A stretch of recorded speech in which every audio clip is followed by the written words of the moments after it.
Hola. Sí. Señoras y señores, muy buenos días. En el marco de una política institucional de articulación entre el nivel secundario y la universidad, nos encontramos en el Salón del Consejo Superior de la Universidad Nacional de La Pampa para realizar la apertura de la segunda jornada pampeana de orientación vocacional educativa. Estas jornadas se proponen como un espacio formativo, crítico y colectivo en el que lo vocacional se despliega como un campo transversal, complejo y necesariamente situado. Este evento da continuidad y profundiza la apuesta realizada en las jornadas anteriores, recuperando la experiencia acumulada, pero también incorporando nuevas demandas, enfoques y desafíos. Es una actividad organizada por el Departamento de Demanda Universitaria de la Secretaría Académica de nuestra universidad. Lleva como título Acompañar trayectorias, habilitar derechos, vocación, educación, trabajo en tiempos complejos. La propuesta cuenta con aprobación de resolución del rector número 268/25 y se encuentra avalada por la Red Pampeana de Formación Docente Continua.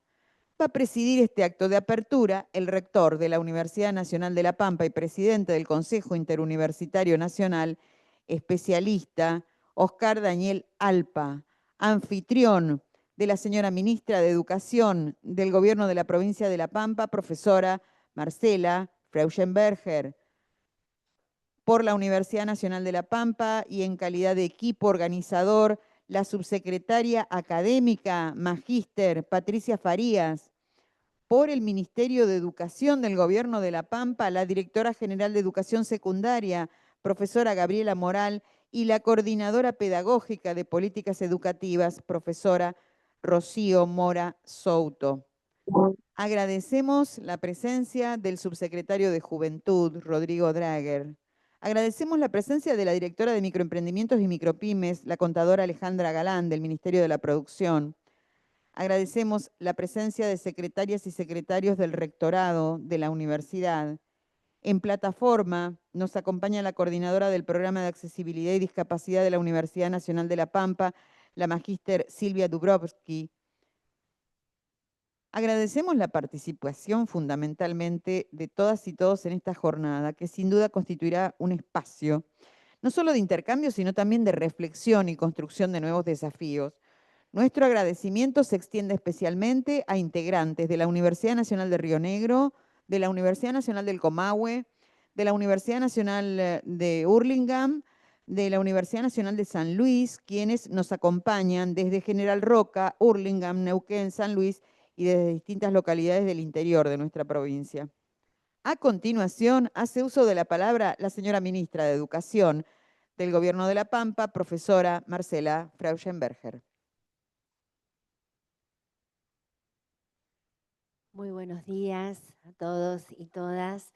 Bueno, muchas gracias, señor rector, todo el equipo de la Universidad Nacional de La Pampa, por esta propuesta, una más dentro de los proyectos de articulación que llevamos adelante entre el Ministerio de Educación de la provincia de La Pampa y esta casa de estudios. La verdad que venimos de hace mucho tiempo con muchas acciones que fortalecen, que enriquecen la educación secundaria de nuestra provincia. Y en este caso particular, con una participación masiva de distintas instituciones, no solamente colegios secundarios, sino también escuelas de apoyo a la inclusión. Esto da cuenta de justamente el paradigma inclusivo de nuestra provincia. Trabajar sobre la vocación, la orientación vocacional, perdón, los proyectos de vida de nuestros estudiantes es una tarea clave de la educación secundaria. Lo venimos haciendo también con acciones desde el Ministerio de Educación, Pero me voy a tomar una pequeña atribución y por eso me traje el proyecto de resolución que este Consejo ha aprobado, porque creo que hay un párrafo clave que da cuenta de justamente cuál es el sentido de estas jornadas, de esta formación que han hecho los equipos docentes de las escuelas secundarias, eh, y que tiene una perspectiva o un nuevo paradigma y que incluye esta perspectiva de inclusión educativa. Y en el proyecto de resolución dice, hoy más que nunca resulta fundamental comprender que la orientación vocacional no es un servicio accesorio ni una etapa final del nivel secundario, sino una práctica pedagógica con fuerte potencia preventiva para la construcción y promoción de proyectos, pero también para intervenir en situaciones de exclusión, deserción o frustración subjetiva, con lo cual implica un acompañamiento continuo a lo largo de toda la trayectoria educativa, habilitando espacios de palabra, escucha e interrogación sobre el deseo, los condicionamientos del contexto y las posibilidades viables. Disculpen que les robé este párrafo porque es de todo quien ha elaborado el proyecto, pero me pareció un párrafo tan potente que incluye toda la política educativa del Ministerio de la Provincia de La Pampa, que celebramos justamente que la universidad, quien forma a los docentes de nuestra provincia, trabaje con esta perspectiva, con esta mirada de las trayectorias escolares, con este cambio de paradigma que no es el final de una etapa de un estudiante, sino que es el acompañamiento a toda su trayectoria. Así que una vez más celebramos estas jornadas. Agradecemos, por supuesto, agradezco, como lo dije al comienzo, a la universidad, pero también a cada uno de los docentes de las instituciones pampeanas, a los directivos que acompañan todas estas propuestas y bueno, una vez más, esta vinculación, en este caso Red PAM, la Red Pampeana de Formación Docente, que también actúa como articulador entre la universidad y el Ministerio de Educación. Muchas gracias a todos.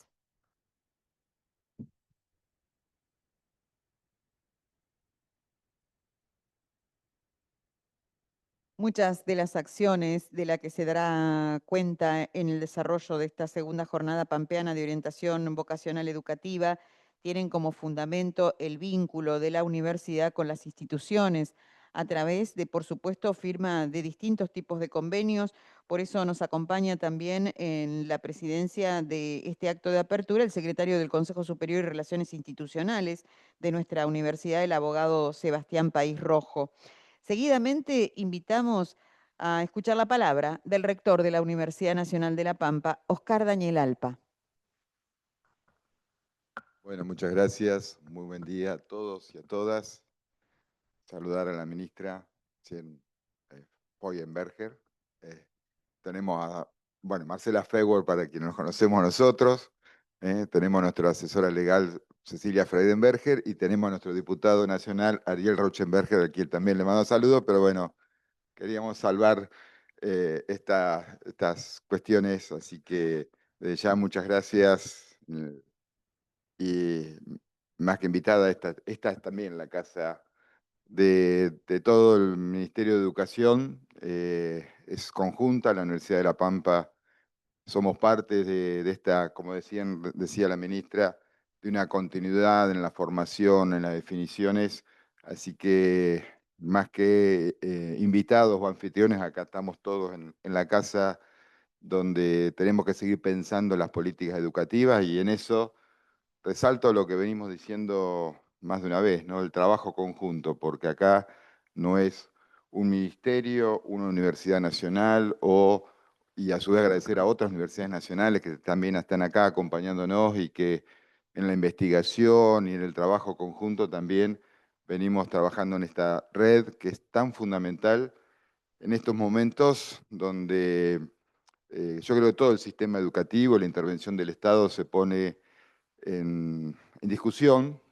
Eh, por supuesto, tendría que hacer énfasis en el sistema universitario porque es el que nos toca de cerca, pero todo el sistema educativo, hemos compartido con la ministra como presidenta del SIN, estar en el Consejo Federal de Educación y conocer y saber que está todo en discusión y a veces, lamentablemente, esto se pone en juego políticas que no tendrían que estar en juego porque ya están más que definidas. Así que en este marco general que quiero seguir resaltando, donde, digamos, pensar que la educación, y donde inclusive el tema de vocación y la orientación vocacional, que por supuesto está resaltado en este trabajo, que es todo un trabajo desde desde el mismo nivel secundario y una continuidad para la educación superior, pero donde a veces nos quieren medir inclusive en función de graduados, cantidad de inversión, que las cuenta más simple y la más ilógica, porque justamente muchas veces hoy la realidad no es la misma que hace 40 años, donde los estudiantes, a veces la necesidad de la orientación vocacional, pero a veces también que en ese cambio que va sucediendo en la persona va cambiando esa orientación y esa opinión y ese cambio de carreras, que por supuesto no se ve en la estadística, porque lo que implica o dice tantos años de inversión y, digamos, un egresado que no cumplió el objetivo original que se había inscrito. Digamos, y sobre esas medidas, que creo que son las que van a venir para seguir hostigando un sistema educativo público y más un sistema universitario, es la que justamente nos tenemos que preparar y formar. Y ustedes en esto es importantísimo y fundamental que también pensemos cómo tenemos que contestar y seguir defendiendo ese sistema educativo. Por eso con los trabajos de investigación, con los trabajos conjuntos, va a ser fundamental para esta defensa de de la educación pública, que estamos convencidos que no solo es un derecho en sí, sino que es obligación que decimos del Estado, en una idea que defendemos a la inversión pública del Estado y que en esta situación, este es un ejemplo de este trabajo conjunto, recién la ministra hacía hincapié justamente en esta definición de que es un trabajo continuo y es una cuestión que tenemos que estar convencidos en ese sentido, y donde también, por supuesto, en la jornada de hoy se plantea también el trabajo en el tema de discapacidad, un tema que también estuvo en discusión en estos días, en estos meses, aunque parece que estos meses pasan tan rápido, estos días pasan tan rápido y el país cambia de día a día, pero donde hubo que, como en el sistema universitario, tener una ley ratificada después de un veto y después con un decreto que suspendía esa misma ley con unas mayorías como nunca existieron, ya que tuvo que ratificarse con 2/3, y estoy hablando de discapacidad, y por supuesto estoy hablando con emergencia pediátrica, y por supuesto estoy hablando del sistema universitario. Pareciera, en función de las últimas noticias, que las dos primeras, a pesar de todo, de esta negación, de golpe aparecieron los fondos, ¿no? Para el sistema universitario todavía no tenemos noticia absolutamente de nada. Sí, el sistema universitario hizo lo que tenía que hacer, que es hacer la presentación judicial, con lo cual 50 universidades del país hicimos la presentación judicial en defensa de ello. Pero en este marco general, agradecerle a cada uno y a cada una que están acá, porque es en redes, es en trabajo, es en discusión, en cambiar los paradigmas históricos para pensar, porque indudablemente yo creo que la sociedad después de la pandemia también cambió, y eso se refleja en la orientación vocacional, en las orientaciones que se plantean en una continuidad, y que eso se da no como en la época nuestra, donde al final del último año uno iba a hacer algún cursito, alguna charla de un rato y decían, bueno, para allá vas, sos contador, sos abogado, sos profesor, y más de una vez, siendo yo docente universitario en el último año, muchas veces dicen, pero yo no sé si me gusta esta carrera al cual estaban terminando, ¿no? Pero bueno, había que terminar, era el título, era la definición familiar y nadie podía objetar esa definición de que se ocurra, ¿no? Hoy la realidad es totalmente distinta. Hoy están terminando o en la mitad de una carrera y se definen y cambian esa definición totalmente de carrera. Las estadísticas de los cambios de modificaciones de carrera universitaria siguen creciendo en esa realidad e inclusive en un porcentaje muy alto de totalmente del área, ¿no? No es dentro, históricamente era por ahí algo dentro del mismo área, pero hoy cambiar de abogado a arquitecto es algo totalmente normal. Y lo digo por mi hijo, no por otra persona. Bueno, de abogada veterinaria, o sea, estamos dando ejemplos que imagínense que digamos, en el hogar eso se plantea y se orienta y sin embargo, y estoy convencido que cuando quería ser abogado y ahora que estoy convencido que quería ser arquitecto. Y bueno, este es el desafío que ustedes tienen y que nos tienen que acompañar a quienes nos tocan transitoriamente tomar definiciones de educación, de política educativa. Así que felicitarlos en este trabajo en red de universidad, del ministerio, de forma conjunta, porque el desafío para seguir pensando lo que estamos convencidos, que según acá estamos todos convencidos de eso, de que el Estado es responsable de acompañar esto, de definir estas políticas, es el trabajo que ustedes van a hacer en esta jornada y que ustedes saben que, y hablo en nombre de la ministra, pero en esta ministra y en este rector van a seguir apoyando y acompañando el trabajo conjunto, como a su vez los rectores y rectoras del Sistema Nacional.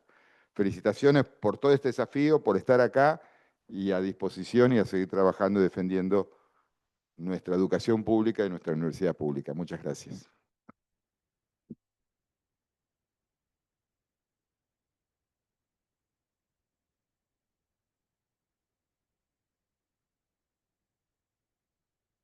Universidad Nacional de La Pampa, especialista Oscar Dañilalpa.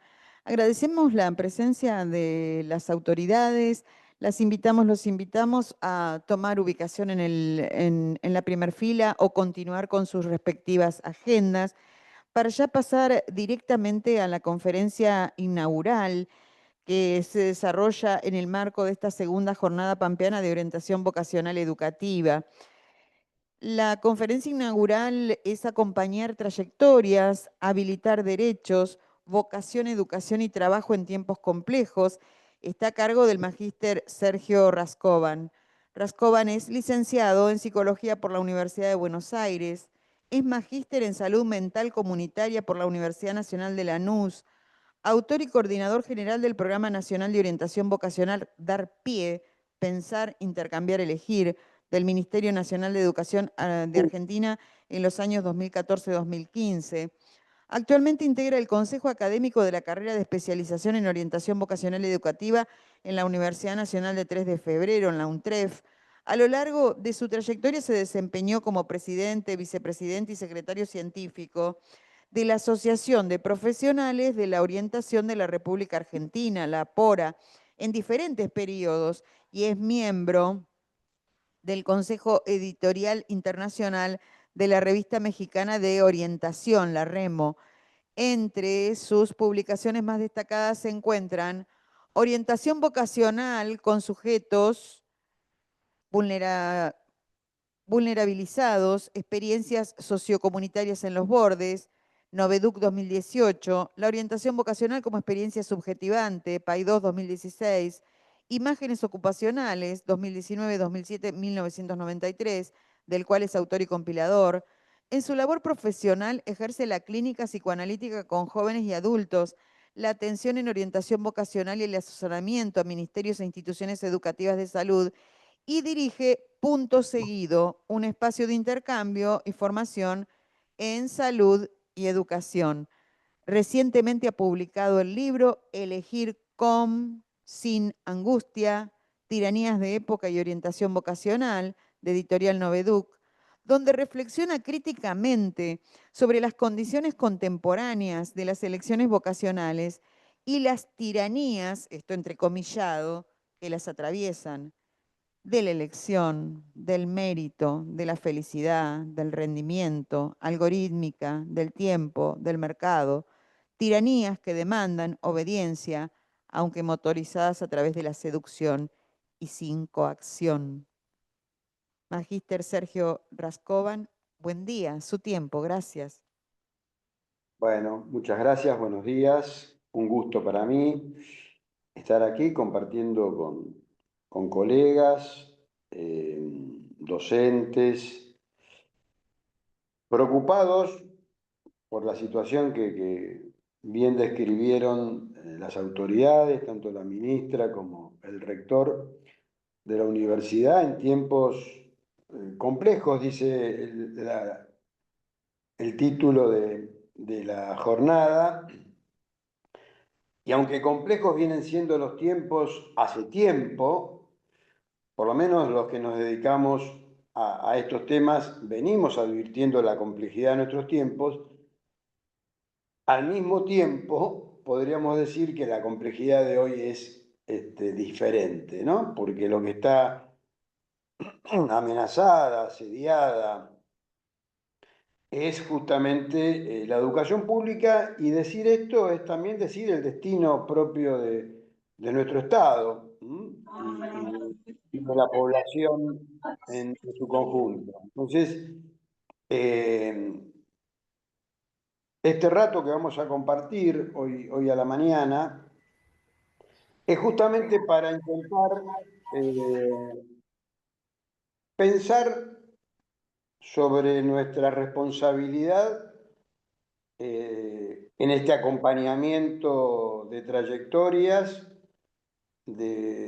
básicamente de las y los jóvenes que están concluyendo sus estudios secundarios, pero no exclusivamente. En parte también decían recién algo que vamos a ir conversando hoy a la mañana, que es cómo esas trayectorias se van modificando conforme a las características que asume la vida social en cada momento histórico.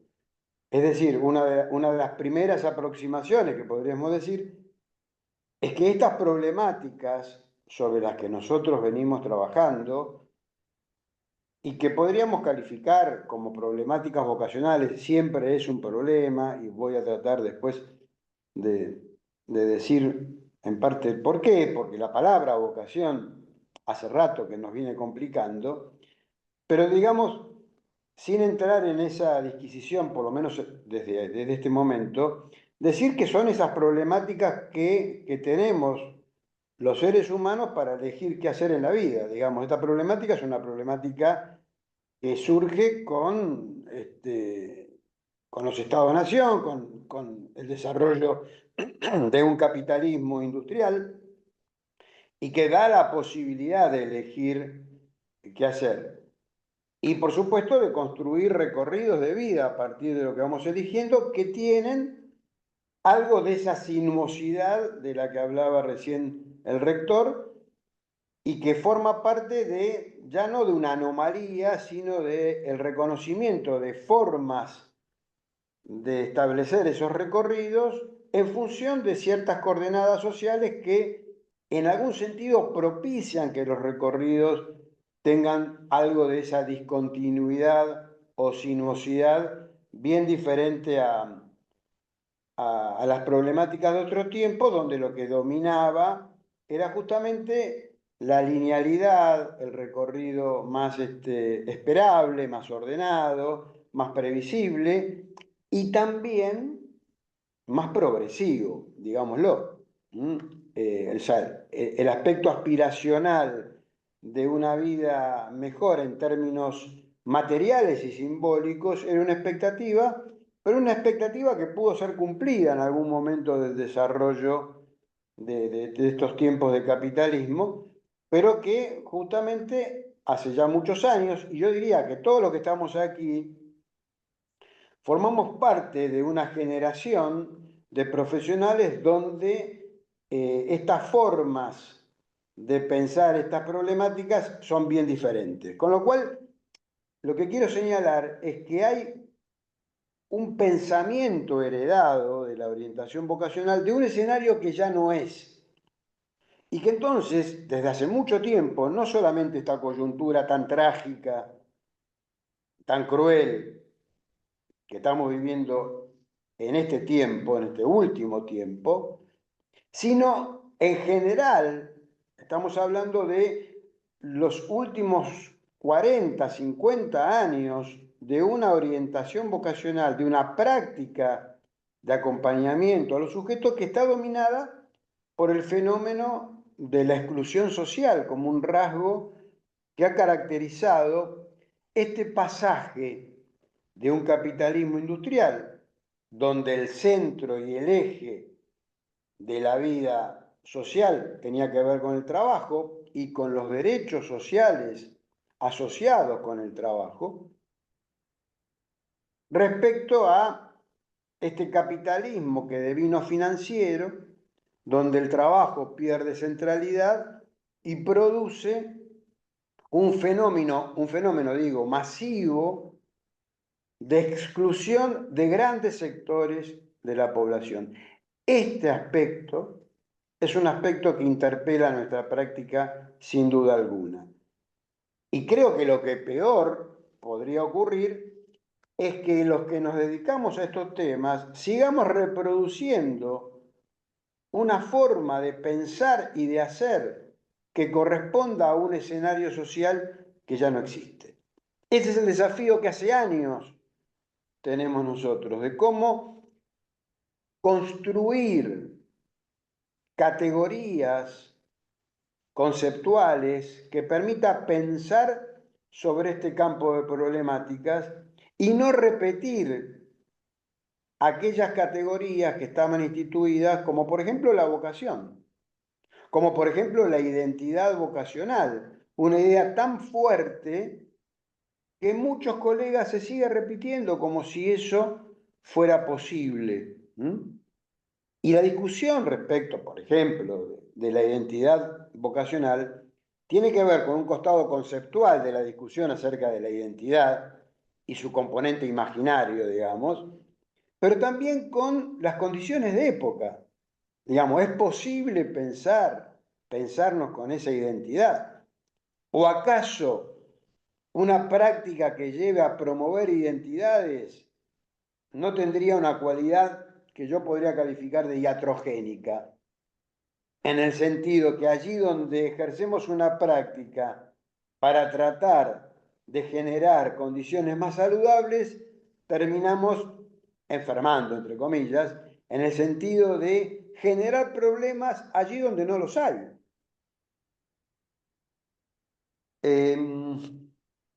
La idea de acompañar trayectorias me parece que es una idea interesante, en principio porque nos saca por ahí de la idea de nuestro lugar de orientadores, ¿no? Y orientadoras. O sea, acompañar, ahí es un verbo distinto al de acompañar. Acompañar y orientar pareciera que son sinónimos, pero yo creo que no lo son.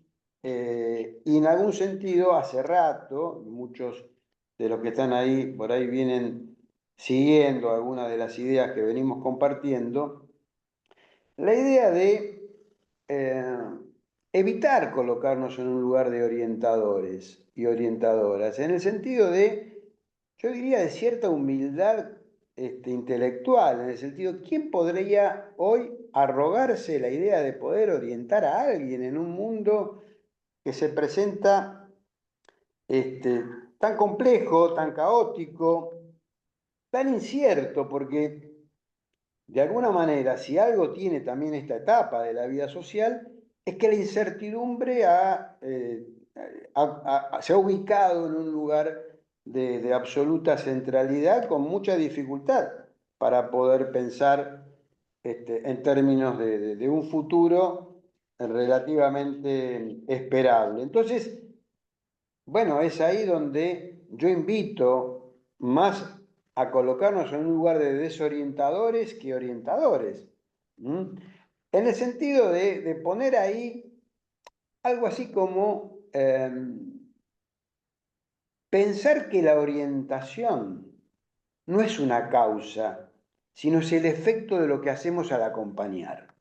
Es decir, si nosotros generamos dispositivos de escucha, alojamos al otro en sus preocupaciones, en sus búsquedas, en sus inquietudes, probablemente las acciones que vayamos desarrollando, los intercambios, las conversaciones, tendrán un efecto orientador.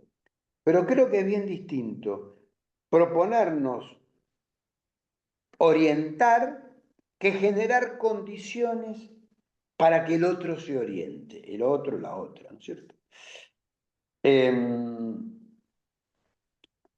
Entonces, con esto quiero señalar un primer punto que me parece fundamental, que uno podría decir es una obviedad,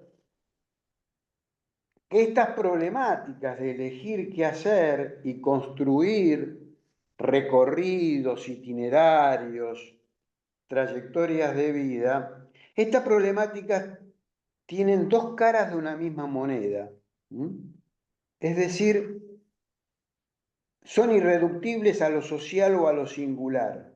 No es posible pensar esto exclusivamente desde un lugar subjetivo, singular, ni tampoco reducirlo a un tema estrictamente social. Entonces, esto hace rato que también venimos señalándolo y es importante poder precisar, porque permite, en principio, evitar esa maniobra de considerar que esta es una problemática individual, que esa es una problemática de cada una, de cada uno, y que tiene que ver con historias recortadas desde un lugar de absoluta singularidad.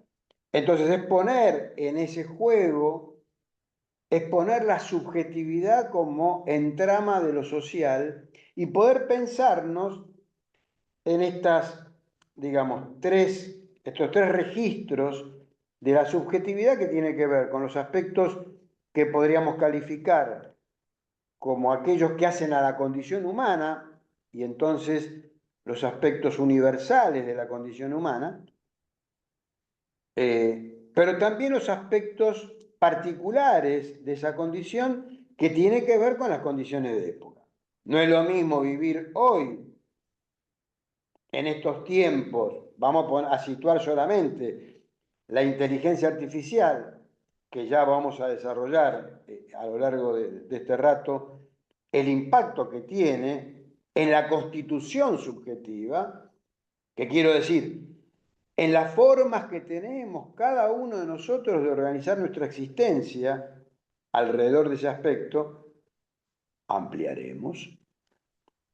Pero también hay algo entre lo universal y lo particular, un tercer registro que es la singularidad, que es lo que cada uno de nosotros, esa especie de plus que cada uno de nosotros puede producir sobre lo socialmente dado. Y también ahí nuestras prácticas tienen que dar lugar a una imbricación de los tres registros, evitando simplificar y reducir nuestra práctica solo a algún aspecto de este tema. Estos tiempos, entonces, estos tiempos, yo diría, en términos sociales, del pasaje del salariado, que es aquella conceptualización propia del sociólogo Robert Castell, cuando analizó las características de las sociedades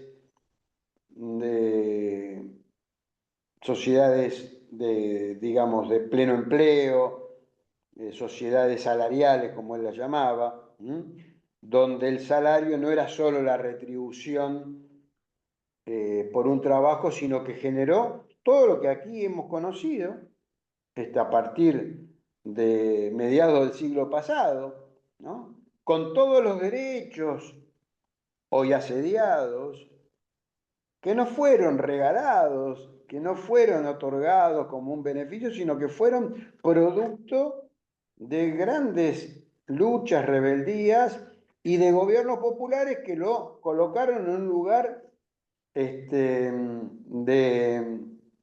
retribución, digamos, por esa condición propia del trabajo, que no es una experiencia argentina, desde luego, es una experiencia internacional que cada país asumió las formas propias, fue liderada por distintos líderes políticos, ¿sí? Pero que justamente ese ordenamiento es el ordenamiento que, según este mismo autor, denominó el derrumbe, y no desde ahora, lo denominó hace 40 años atrás, o 30 años atrás, vamos a ser un poco más precisos.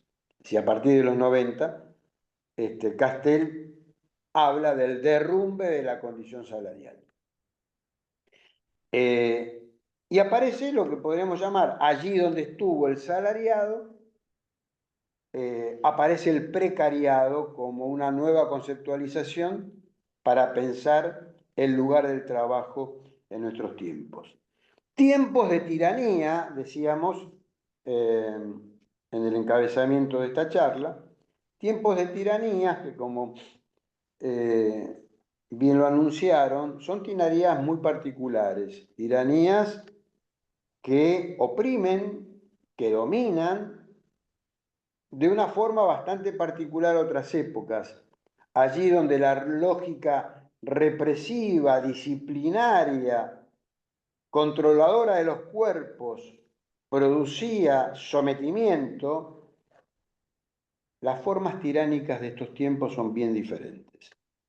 Son tiranías amigables, son tiranías no coercitivas, no coactivas, ¿no? Como dice Byung-Chul Han, el poder brilla por su ausencia. Operan allí donde todos, o casi todos y todas, hacemos lo que hay que hacer sin que nadie nos obligue a hacerlo. Y podemos pensar en nuestras formas de vida cotidiana, todas las cosas que hacemos, muchas de ellas vinculadas, por supuesto, a las tecnologías. Todo lo que hacemos, lo hacemos sin que nadie nos obligue, ¿sí? Es decir, nos sometemos dócilmente a esas tiranías porque nos sentimos libres. Y allí terminamos adaptándonos a esas lógicas tiránicas.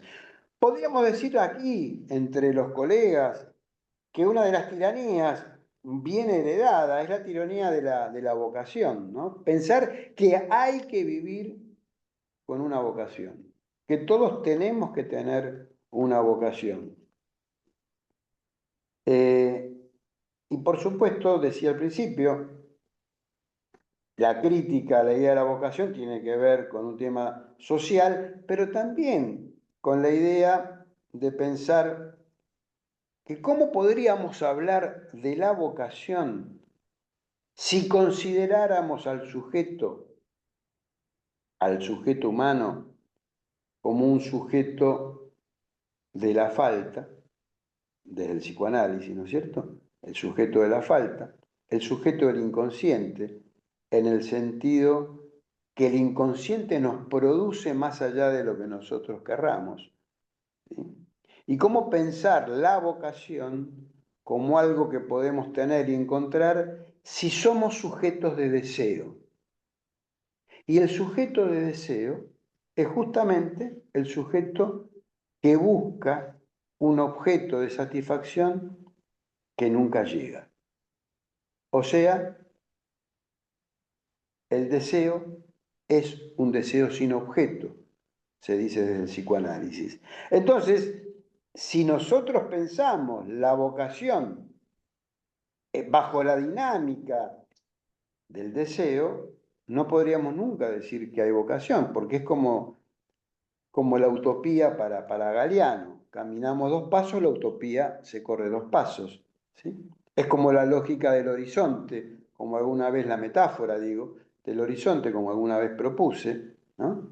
Uno cuando se para en la playa y mira hacia el horizonte, ve la línea del horizonte. Si nos embarcáramos para llegar a esa línea, que ahí la vemos, bueno, la particularidad es que a medida que avanzamos, esa línea se corre también. ¿Por qué? Porque el horizonte es imaginario. Y en algún punto, ese imaginario nos permite a los seres humanos poder movernos, poder proponernos objetivos, ¿sí? Y cualquiera de nosotros podría decir, bueno, ¿quién no se propuso objetivos?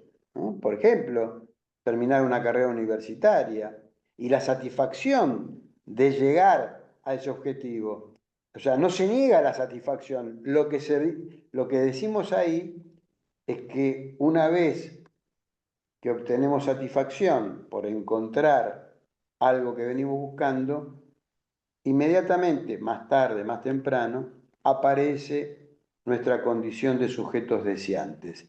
Entonces, no podría haber nunca una idea de vocación como algo terminado, sino todo lo contrario, la vocación como un aspecto contingente, ¿no? Como algo que nunca se termina de completar, y en algún sentido interminable, como la vida misma, digamos. Por eso yo no hablaría de orientación y reorientación, que también es una categoría que se utiliza mucho, pero que tiene que ver con un escenario bien de otro momento histórico, donde si alguien alguna vez elegía de una vez y para siempre y podía pensarse en términos de tener una vocación, cuando se le presentaba un problema podríamos hablar de reorientación. Pero en trayectorias discontinuas, trayectorias transicionales, propuse en algún momento, de entrar y de salir, de buscar, de encontrar, de perder y volver a encontrar, entonces no habría reorientación, porque nuestra práctica es una práctica que se presenta como un dispositivo para poder alojar a alguien cada vez que se le presente la pregunta ¿por qué hacer? Y por supuesto podemos reconocer que la pregunta ¿por qué el qué hacer? Tiene un momento, digamos, paradigmático, pero también producto del sistema social en el que vivimos. O sea, el sistema social hace que alguien a cierta edad se tenga que confrontar con esta pregunta de una manera inaugural, digámoslo. O sea, arranca esa pregunta, eso que siempre decimos, la pregunta de qué voy a hacer cuando sea grande, ¿no? Que casi es un juego, aunque algunos adultos hoy ya no lo toman como tal, ¿no? Pareciera que fuera una exigencia que los niños y niñas tengan que responder qué van a hacer cuando seas grandes. Pero esa pregunta con la que convivimos a lo largo de la infancia y la adolescencia, llega un momento que se presenta de una manera, irrumpe de una manera imperativa, no se puede obviar esa pregunta, y entonces aparece la pregunta para construir una respuesta posible, que son las decisiones que cada uno va a tomar respecto de lo que va a ser al año siguiente de terminar la escuela. Pero esa respuesta en otra época, allí lejos y hace tiempo, era una respuesta para toda la vida. Hoy ya no lo es, por lo tanto, vamos a seguir conviviendo con la pregunta de qué hacer, aunque sin desconocer que en ese momento, al terminar la escuela secundaria, tiene un carácter particularmente significativo y, repito, inaugural de un proceso, un devenir, una trayectoria que se va a dar a lo largo de la vida. Entonces, la concepción de elección ha experimentado profundas transformaciones. en estos tiempos que podríamos calificar como tiempos de la era neoliberal, la existencia humana se vio cada vez más dominada por una idea de libertad especialmente individualista y orientada al mercado. Decimos que nosotros como seres humanos tenemos esa capacidad de elegir, que es la que nos distingue, en tanto no actuamos solo por instinto, pero también decimos que la elección está relacionada con la angustia. Hay una autora norteamericana, Sofía Rosenfeld, que este año escribió un libro que se llama La era de la elección. Es decir, que si hay algo que domina también como característica de época, es la elección como ese lugar prioritario donde la libertad parece que se traduce exclusivamente en la posibilidad de elegir y la particularidad tiránica de esa elección. En ese libro, esta autora trabaja sobre 3 tipos de actividades de elección: las compras, el romance y el voto. Muy interesante para pensar cómo estamos dominados bajo esta tiranía de tener que elegir desde una concepción, repito, estrictamente individual, o sea, desconociendo lo que podemos calificar de la libertad y su relación con el bien común, ¿no? Algo, digamos, también tan propio de estos últimos años, donde hay una libertad que avanza, que es la libertad del individualismo y el desconocimiento del bien común para las grandes mayorías populares. En esa misma línea de esta autora, hace unos años venimos trabajando con una filósofa eslovena. Recomiendo a los que se dedican a estos temas acercarse a sus libros, que en parte nosotros, en este último libro que comentaban, Elegir con sin angustia, Tiranías de época y orientación vocacional, nos nutrimos de esta autora que se llama Renata Salekl. Esta autora escribió ya varios libros. Acá en Argentina aparece en el año 2021 La tiranía de la elección, se llama el libro, y unos años antes escribió otro libro que se llama Angustia. Fíjense los títulos de esta autora y también el título que elegimos nosotros para esta obra. Lo que dice Renata, ella no habla de elección vocacional, ella habla de esto que esta otra autora que nombraba Rosenfeld, analizan, estudian como características de época del lugar de la elección como aspecto central de época, ¿no? Entonces, dice Renata, que la vida individual se presenta como una obra de arte moldeada a voluntad. Es decir, que cada uno puede construir la vida que se proponga, ¿no? El tú puedes, del que después vamos a hablar un poquito también.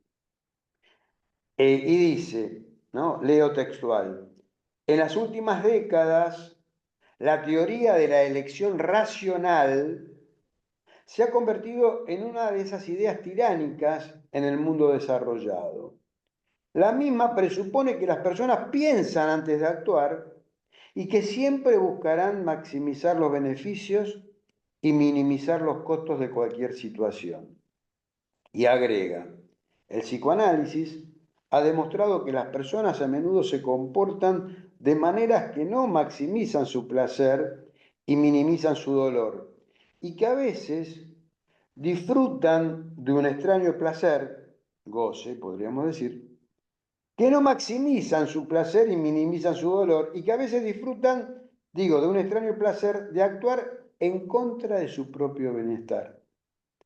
Incluso las personas piensan que tienen la información necesaria para hacer la mejor elección disponible, pero desconocen los atravesamientos sociales y los deseos inconscientes.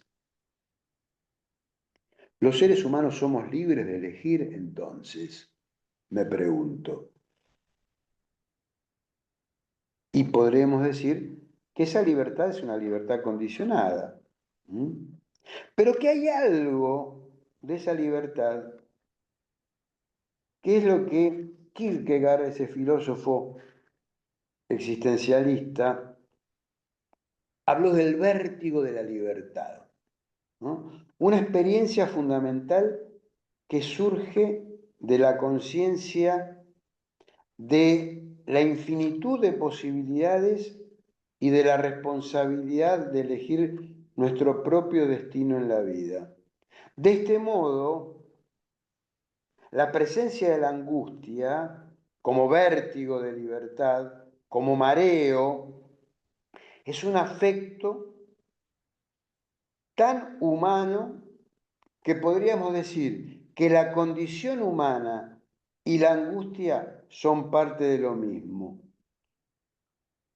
Terminar entonces la escuela secundaria es una de esas primeras experiencias para lidiar con esta problemática de elegir.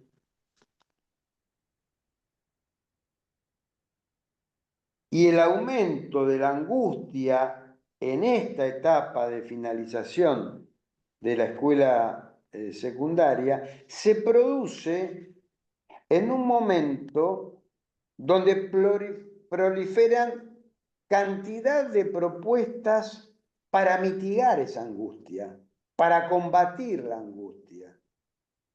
Porque la angustia es vista como un obstáculo que debe ser neutralizado, una especie de falla en el proceso de toma de decisiones, superable mediante técnicas de evaluación de eficiencia, perfeccionamiento y autoafirmación constantes que permiten, o que permitirían, digámoslo, elegir de una manera certera y rápida. ¿Acaso la orientación vocacional, o el nombre que querramos poner a esta práctica de acompañamiento para elegir y para acompañar trayectorias, acaso esa práctica no puede quedar presa de esta maniobra? ¿Acaso, me pregunto, las pruebas estandarizadas, los test, no tendrán algo de este proceso para mitigar la angustia? La idea de elegir sin angustia ha sido promovida por ciertos discursos muy influyentes, que presentan, insisto, a la elección como un acto puramente racional, libre de contradicciones y de sufrimiento. Y es la propia racionalidad neoliberal, esta racionalidad de época como rasgo dominante, que lo que hace es despojar al sujeto, perdón, de la posibilidad de habitar la indecisión, de permitirse dudar, pensar acerca de este proceso de elegir. Entonces, esta visión lo que produce es desconocer el lugar fundamental que la angustia ocupa en la vida psíquica. No se trata tampoco de hacer una especie de alabanza de la angustia, sino de reconocer que hay algo de la angustia que desde el psicoanálisis decimos, la angustia no engaña. A diferencia del significante, la angustia no engaña.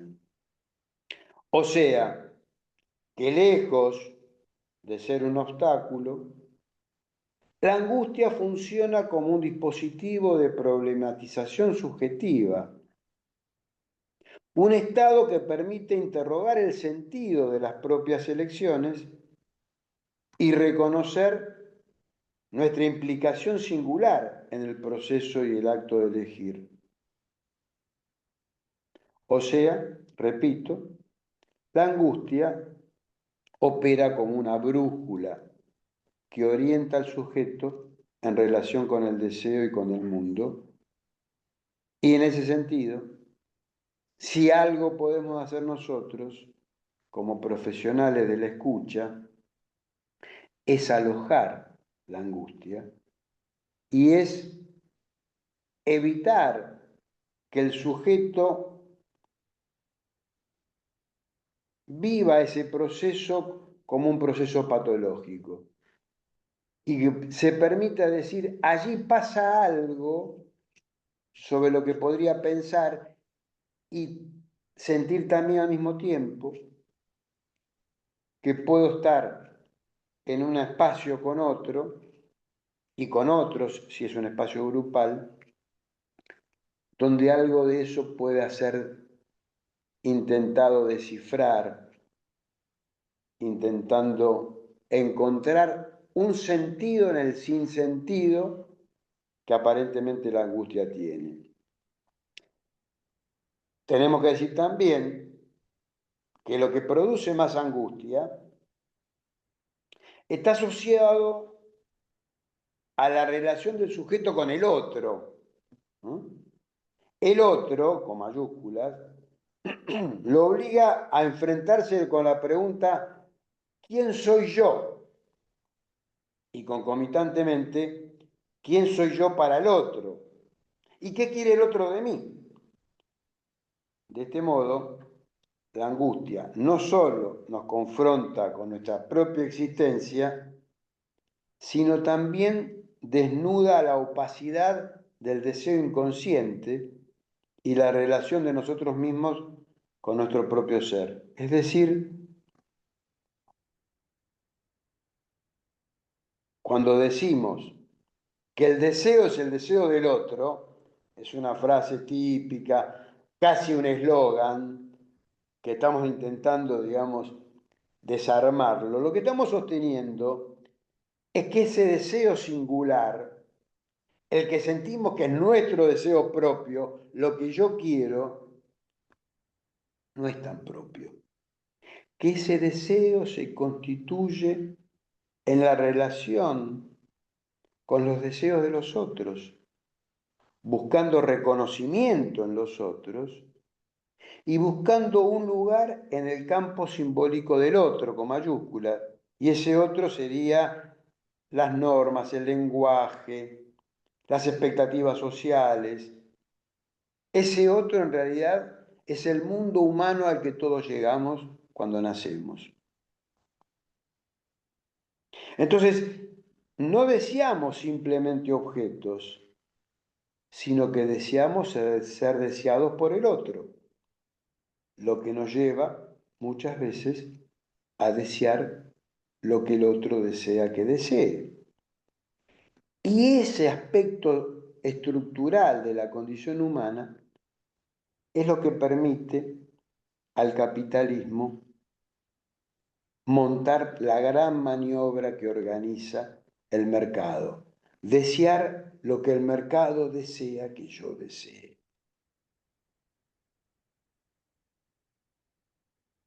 El problema, este problema, llamémoslo estructural, se agudiza aún más en esta cultura actual dominante, ya que, como dije recién, el sujeto se percibe como inventor de sí mismo, como esa obra de arte moldeada a su antojo, y también se percibe como alguien más libre que en otras épocas de la humanidad para hacer lo que cada uno quiere. De manera que por un lado el sujeto está preocupado por la cuestión del deseo del otro y por otro se encuentra bajo la presión para elegir su vida con autonomía, independientemente de los límites y de los condicionamientos sociales impuestos por la sociedad. Y esto es muy importante, porque esto es el aspecto que invisibiliza este discurso, lo que François Dubet denomina los puntos de partida en la vida social. Es decir, el lugar que tuvimos en suerte de haber nacido, ¿sí? Es decir, el lugar donde nacimos es fuertemente condicionante, es fuertemente determinante, excepto que haya una voluntad política donde esos puntos de partida puedan ser, no sean la condena para terminar en el mismo lugar donde nací. Y nosotros sabemos, creo yo, por supuesto lo pongo a consideración de todos, que la única fuerza política para torcer esos destinos inevitables tiene que ver con las políticas públicas y tiene que ver con un Estado preocupado por el bien común. Volviendo entonces a estas paradojas, esta vivencia de libertad de elección aumenta la sensación de angustia, de ansiedad, de culpa, ya que el sujeto, en general, nunca termina de alcanzar aquello que cree que quiere, de acuerdo a los estándares propios de la sociedad de hoy. Entonces, asistimos a lo que Renata Salecki llama la ideología de la elección, que carga al sujeto con la idea de que él o ella son los amos totales de su bienestar y la dirección de sus vidas. Y dice, cuanto más nos obsesionamos con nuestras elecciones personales, más difícil se hace entender que no son para nada individuales, sino que están profundamente atravesadas por el sentido común. Sentido común, digámoslo, que no es otra cosa que el sentido impuesto por las clases dominantes. Son discursos tiránicos, pero amigables, como decíamos recién, y que cursan de manera oculta y por eso logran su eficacia, porque nadie se siente obligado y todos quedamos bajo esa misma lógica de sometimiento. Al ser seducidos por una cultura mercantil, el poder logra su objetivo, actuando de modo invisible a través de un marketing sofisticado.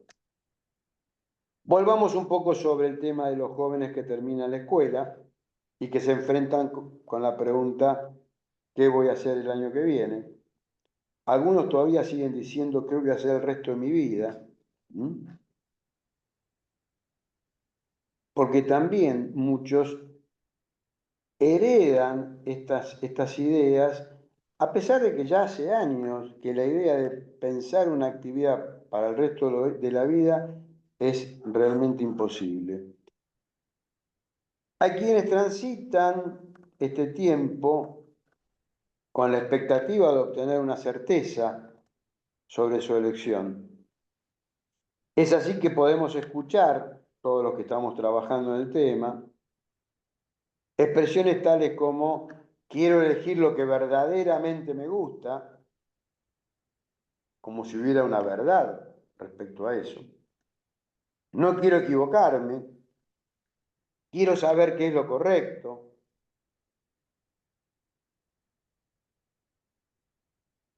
Elegir objetos vocacionales, podríamos llamar, actividades, carreras, oficios, hobbies también.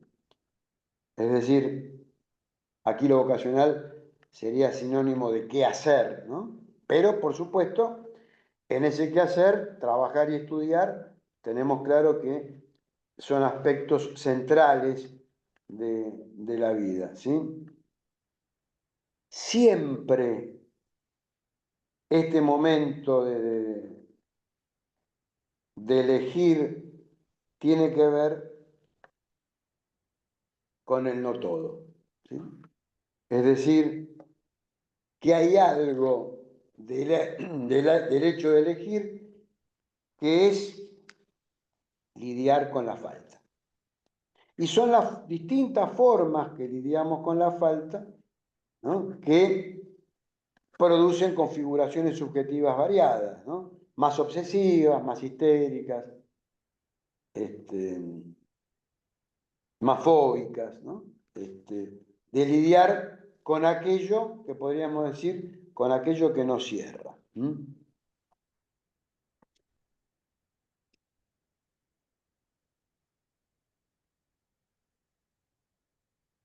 Y en esta particular condición que tiene la elección, el mercado mete la cola. Allí donde uno puede decir, lo que tenemos que trabajar es acompañar a los sujetos para lidiar con el no todo, para poder generar procesos de elaboración para decir, no apostemos a aquello que es imposible, sino que reconozcamos desde lo imposible aquellas posibilidades que tenemos. Pero el mercado mete la cola allí donde dice, sí se puede todo. Y dice, sí se puede elegir sin ansiedad y sin dudar. Sí se puede elegir con certezas. Y son esas prácticas que cada vez vemos más, ahora también muchas de ellas acompañadas por inteligencia artificial, prácticas mercantilizadas que promueven un conjunto de test y de pruebas, de juegos incluso, donde todo cierra. Y lamentablemente muchos profesionales entran en ese juego porque la demanda para muchos es que encontrar algo que le dé tranquilidad, incluso sin importar demasiado si eso es creíble o no, pero es verosímil. Y entonces la apuesta es que alguien me diga lo que estoy esperando escuchar para sentir que pude elegir con certeza.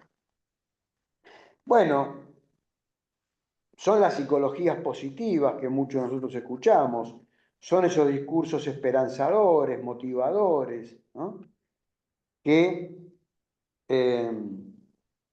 se organizan alrededor del tú puedes.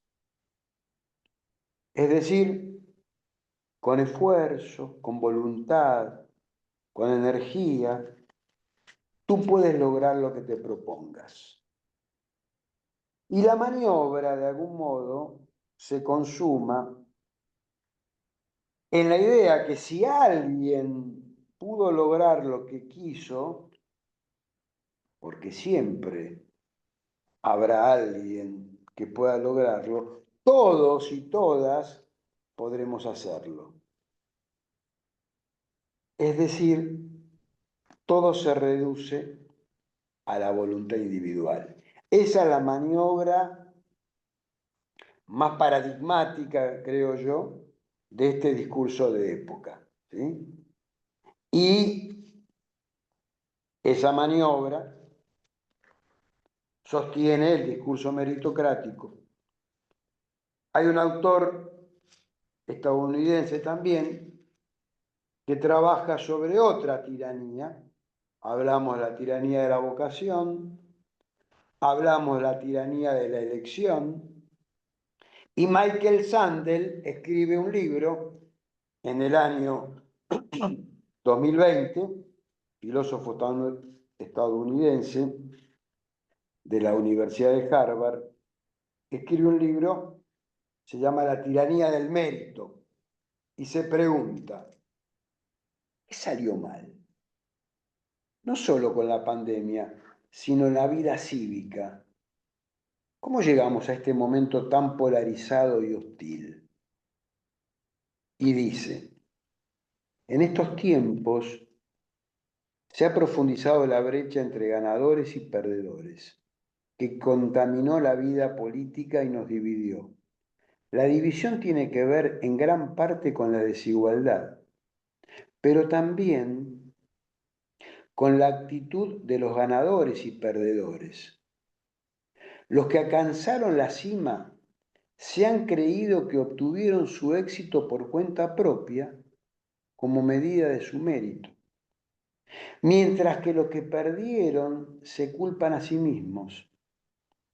El principio consiste en que si todos tienen las mismas oportunidades, los ganadores se merecen sus triunfos y los perdedores sus derrotas. Esta es la base del discurso meritocrático. El problema es que se trata de un discurso que esconde las desigualdades en los puntos de partida y corroe el bien común, conduciendo a la arrogancia de los ganadores y a la humillación de los perdedores.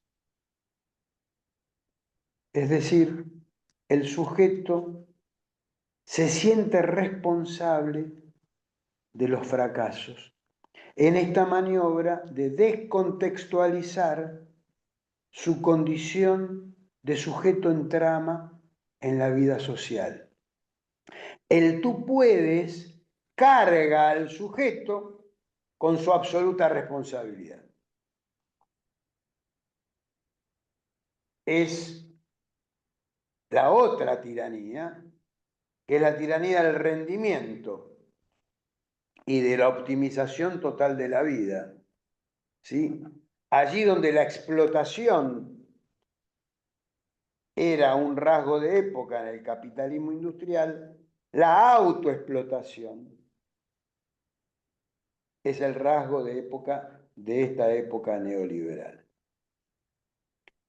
Nos autoexplotamos en la búsqueda de la optimización de la vida y del rendimiento para poder lograr los objetivos y nos consideramos culpables y responsables cuando eso no ocurre. Esa es la gran maniobra de esta tiranía del rendimiento y la tiranía del mérito. Si sostenemos que el neoliberalismo es una producción económica, pero subjetiva a la vez, es porque justamente se trata de la ampliación del discurso económico a sectores de la vida no económicos. Es decir, no solo calculamos qué hacer en el mercado, sino razonamos del mismo modo para otras acciones de la vida. La empresarialidad, ser empresario de nosotros mismos, se ha convertido en una moral. Pasó a constituirse en el modelo subjetivo de éxito. La producción económica y la producción de subjetividad serían parte del mismo proceso. De modo que el neoliberalismo, además de ser una organización económica y social, se ha revelado como una gran fábrica de subjetividad. Subjetividad que asume en estos tiempos la característica de la subjetividad digital. Las tecnologías de la información y la comunicación dieron un vuelco copernicano con la aparición de la inteligencia artificial. Sin duda se trata de un eslabón más de la serie de todos los desarrollos tecnológicos de la humanidad. Pero al mismo tiempo, creo yo, es un salto cualitativo profundamente disruptivo que interpela la propia condición humana. Es un jaque a la condición humana. La pregunta que al menos yo me hago es si acaso no será un jaque mate. Hace unos días, recordarán ustedes, porque fue noticia en todos los diarios,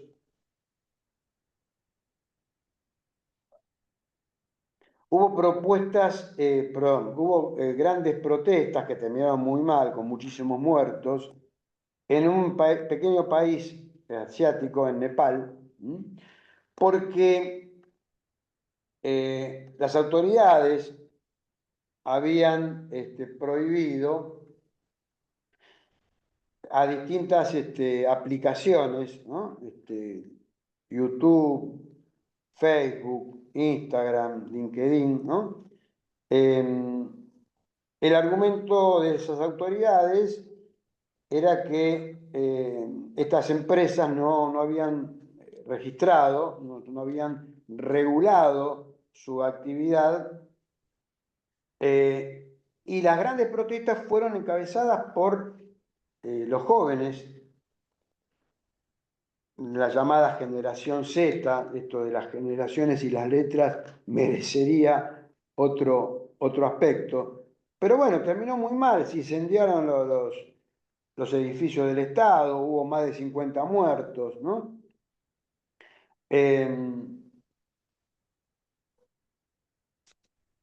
Y el gobierno salió a aclarar la necesidad de regular las actividades de estas empresas. Pero bueno, las protestas se sostuvieron entendiendo que allí había un acto de censura a la libertad individual. Este hecho, triste, trágico, también nos recuerda el caso que ocurrió en Brasil, cuando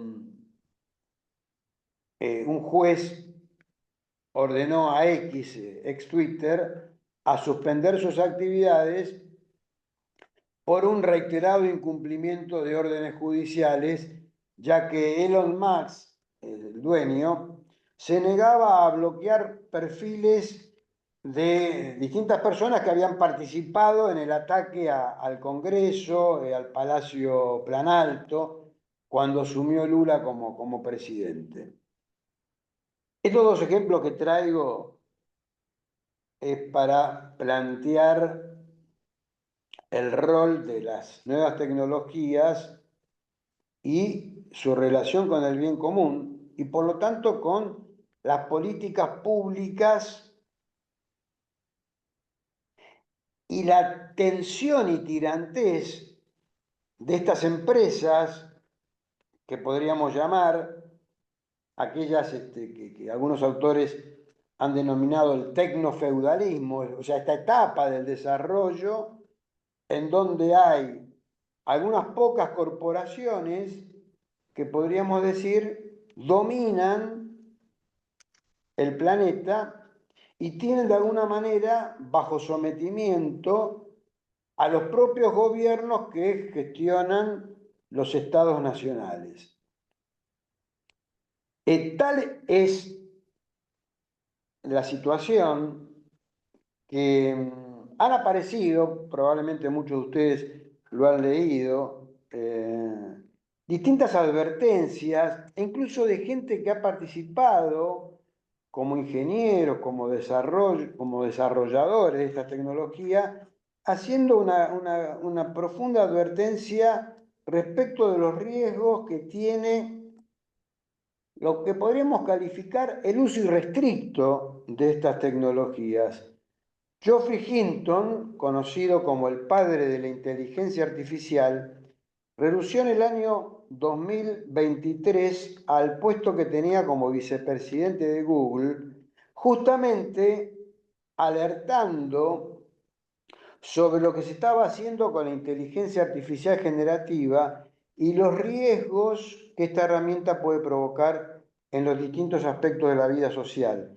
En enero de este año, en el Foro Económico Mundial de Davos, el informático canadiense Joshua Bengio, especializado en redes neuronales artificiales y otros de los principales referentes en el desarrollo de la inteligencia artificial, insistió también sobre los peligros que representan estos sistemas autónomos con capacidades cognitivas similares a las humanas, conocidas como inteligencia general artificial.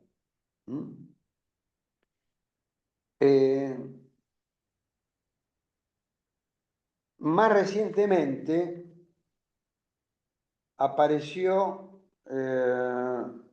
un llamamiento de hace 15 días atrás, un llamamiento de más de 700 científicos, políticos y personalidades en general, reclamando que se detenga, cese el desarrollo de una superinteligencia, ¿no? Esto se hizo en una ONG que se llama Future of Light Institute, ¿no? Pidiendo la detención total del desarrollo de tecnologías de esta superinteligencia que ponen en riesgo la vida humana.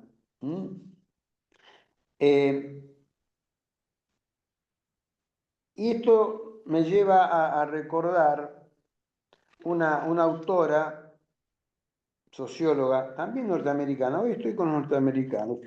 Y muchas veces vengo diciendo que esta apelación a autores de esa nacionalidad para mí es importante porque pareciera que todos que están ahí son los que más sostienen estos discursos dominantes. Y en el seno de esa sociedad, bueno, aparecen pensadores críticos que vienen a alertarnos desde el corazón de este capitalismo tecnofeudal, ¿no? Porque hablando de tiranías algorítmicas, todos estamos viviendo en un proceso que Miguel Benazayac llama de hibridación, ¿no? El acompañamiento algorítmico de la vida. Nuestra vida ya es inseparable de esa lógica. Y lo que hacemos cuando nos divertimos, cuando consumimos información, vemos las películas en Netflix, en Spotify, lo que hacemos es una entrega voluntaria de nuestros datos bajo lo que podríamos llamar un régimen extorsivo encubierto, ¿no? Esto que aparece cada vez que participamos en el uso de estas aplicaciones, si no completas con tus datos los siguientes campos no podrás ingresar, ¿no? Y lo que hacemos la mayoría, creo yo, ¿no? Llegamos rápido hacia abajo y apretamos aceptar, porque lo que queremos es informarnos, es jugar, es divertirnos, ¿no? Y en ese juego voluntario, entre comillas, podríamos decir ahora, ¿no? Para sentirnos gratificados en las actividades que queremos hacer, lo que hacemos es entregamos información cada vez más apetecible para estas grandes empresas que les permite pronosticar nuestro comportamiento. Creo que todavía no tenemos dimensión porque cuando uno consulta a muchas de estas tecnologías, todavía tienen como un registro discursivo bastante equilibrado, pero así como hoy es así, mañana podría ser de otra manera. Esta autora se llama Shoshana Zuboff, que escribió un libro que se llama El capitalismo de la vigilancia. Y dice,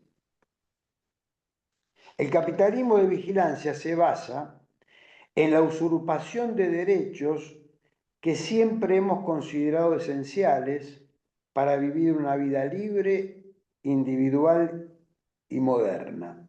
Hemos llegado al punto en que necesitamos codificar estos derechos epistémicos, es decir, convertirlos en derechos jurídicos que puedan ser defendidos en nuestros tribunales y sistemas legales. De lo contrario, advierte, un pequeño grupo de compañías seguirá teniendo todos los derechos sobre el conocimiento.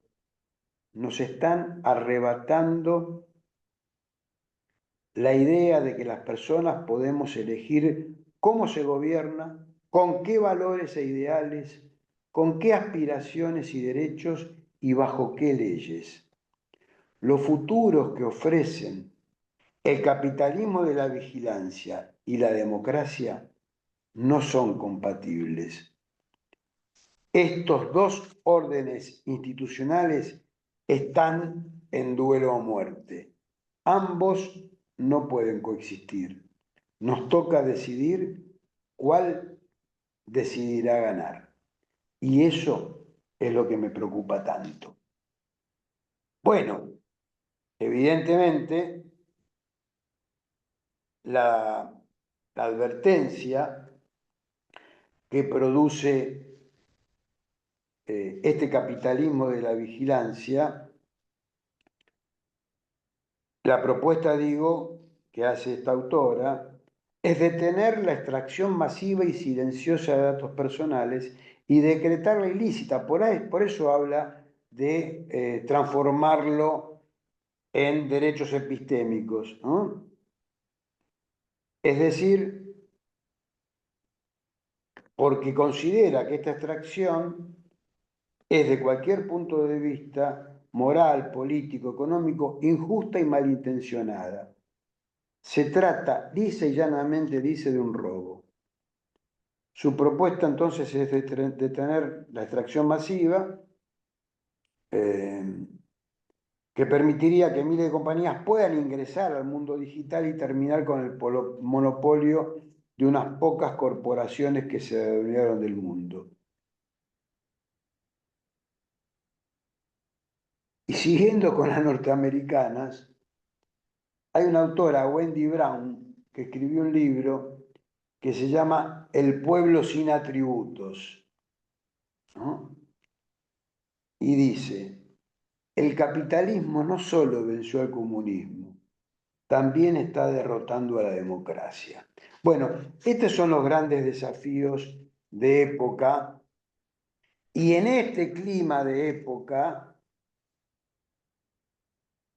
estas ideas que acerco es para pensar y sostener una práctica que ponga en cuestión estas tiranías, las tiranías en general y la de elegir en particular.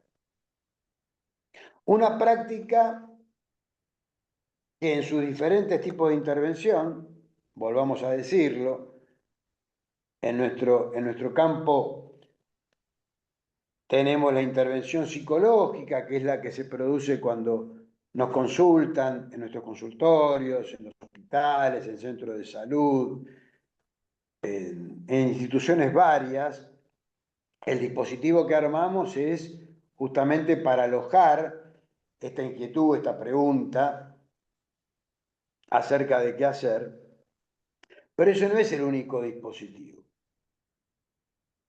Los que estamos aquí sabemos que una gran responsabilidad es el dispositivo pedagógico para la tramitación de estas problemáticas en este clima de época que intenté presentar y que es necesario generar espacios para conversar, para intercambiar y para asumir algo del orden de lo colectivo en estas búsquedas personales.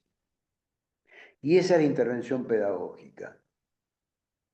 Aquellos espacios curriculares con participación de los jóvenes, con participación de la comunidad en general, en el armado de acciones de acompañamiento al proceso de elegir y a los recorridos ulteriores que se vayan a realizar. Y una propuesta pedagógica implica contenidos, objetivos, actividades claramente planificados para tratar de promover este acompañamiento que ponga en cuestión esta noción de certeza y que invite a alojar las inquietudes, las preocupaciones, las dudas, como algo del orden del humano, que es lo que tenemos que intentar restituir. Corrernos de la posición maquínica de estas tiranías para hacer piezas de una maquinaria y generar prácticas con un carácter emancipador que permita que los sujetos nos podamos sentir libres, pero de una lógica colectiva y comprometida con los otros.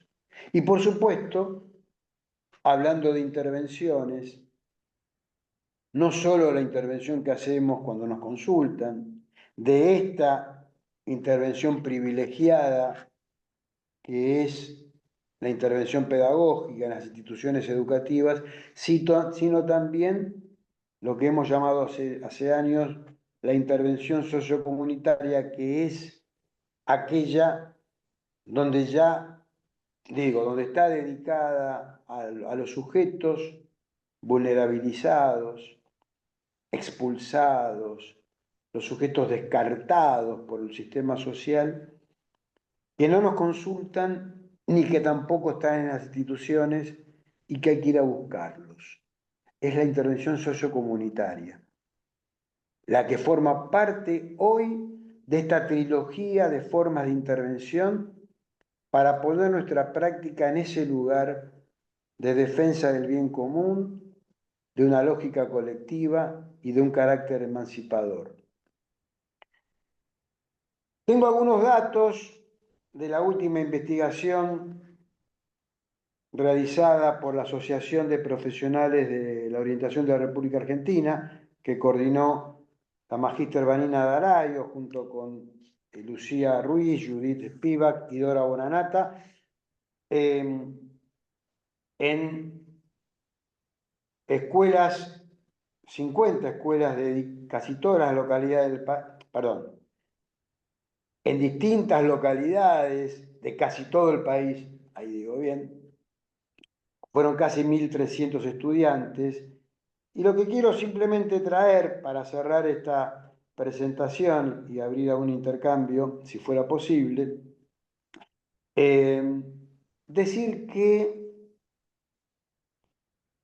los jóvenes, ese relevamiento que hicimos es preguntar a los jóvenes qué van a hacer el año siguiente, qué expectativas tienen sobre su futuro, qué factores creen que ayudarán al cumplimiento de los objetivos, qué factores podrían obstaculizar ese cumplimiento. Y traerles aquí, algunos datos que tienen que ver con que los jóvenes, al terminar la escuela, en un 90% dicen querer seguir estudiando. Es decir, que la apuesta a seguir estudiando es altísima. De ese 90%, yo dije 90, no, más del 95%. El 65% dice estudiar, trabajar y hacer otros proyectos. O sea, solo estudiar el 30%, un porcentaje que fue aumentando con los años. Es decir, que hay una población que termina la escuela que tiene la posibilidad de elegir solo estudiar.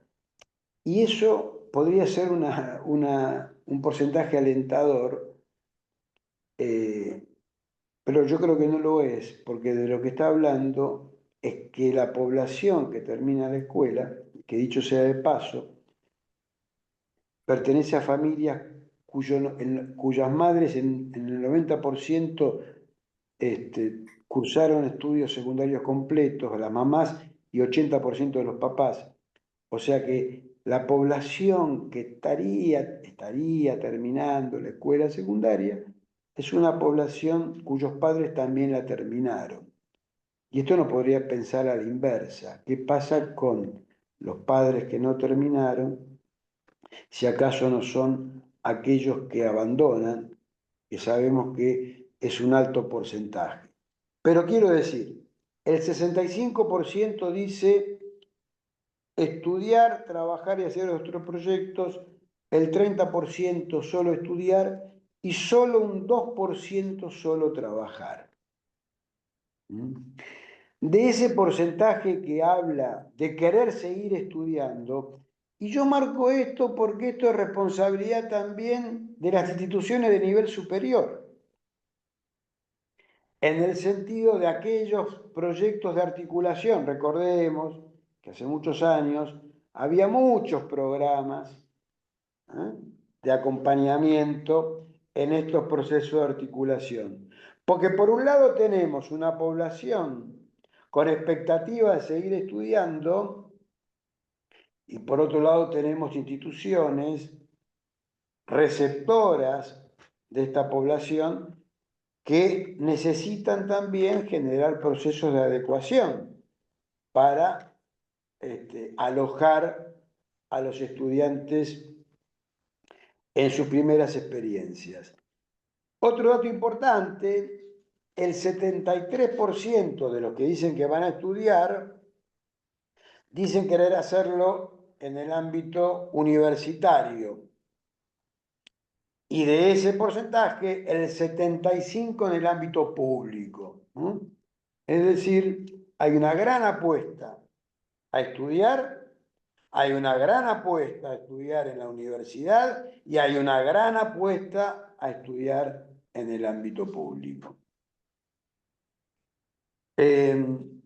Bueno, voy a cerrar aquí. Hay otros datos también para compartir de los datos de la investigación, pero en todo caso lo voy a dejar para cuando podamos intercambiar si tenemos esa posibilidad. Bueno, les agradezco mucho la atención y bueno, por supuesto, quedo atento a vuestras inquietudes. Un gusto.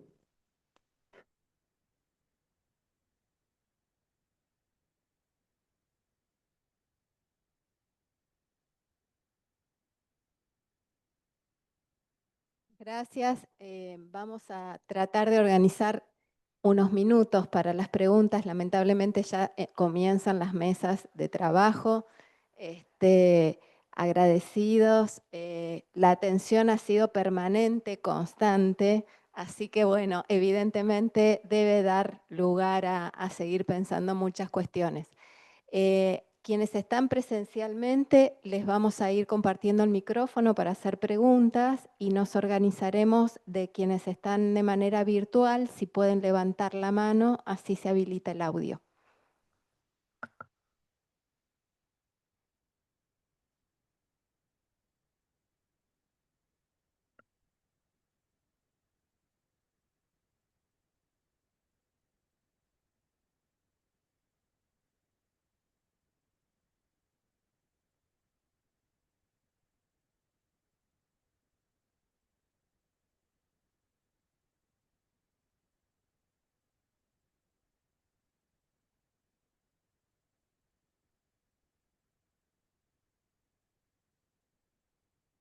Palabra.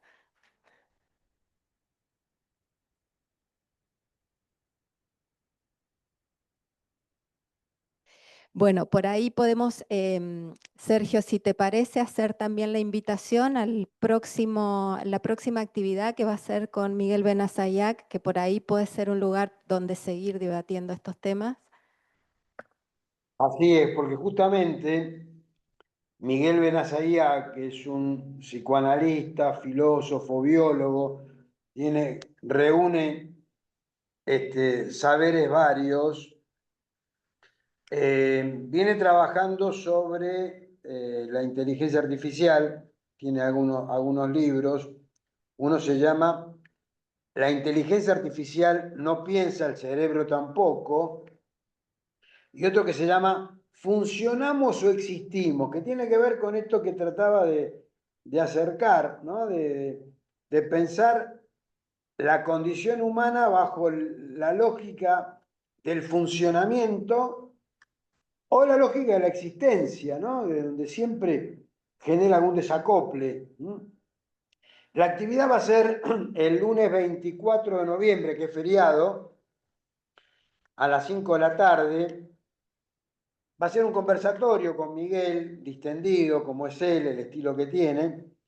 Y pueden escribir a Punto Seguido, que es el grupo, bueno, es una institución que codirigimos con Daniel Corinfeld y Daniel Levy, y que con Sergio Enrique coordinamos este grupo de estudio que organiza esta actividad. Así que pueden seguir por las redes a Punto Seguido, donde ahí aparece el link para conectarse a esta actividad, que será la posibilidad de continuar sobre estos temas y profundizar básicamente en la cuestión de la vida algorítmica y los desafíos que nos presentan. A compartir vía correo electrónico, vamos a compartir el enlace de inscripción, así a quienes les interese participar están invitados. Bueno, hay muchos agradecimientos. Creo que vamos a hacerte llegar las preguntas. Tenemos un Padlet también donde vamos compartiendo todos los materiales y ahí también podemos expresar las consultas y las preguntas para seguir trabajándolas. Muchísimas gracias. Bueno, un gusto. Será hasta pronto.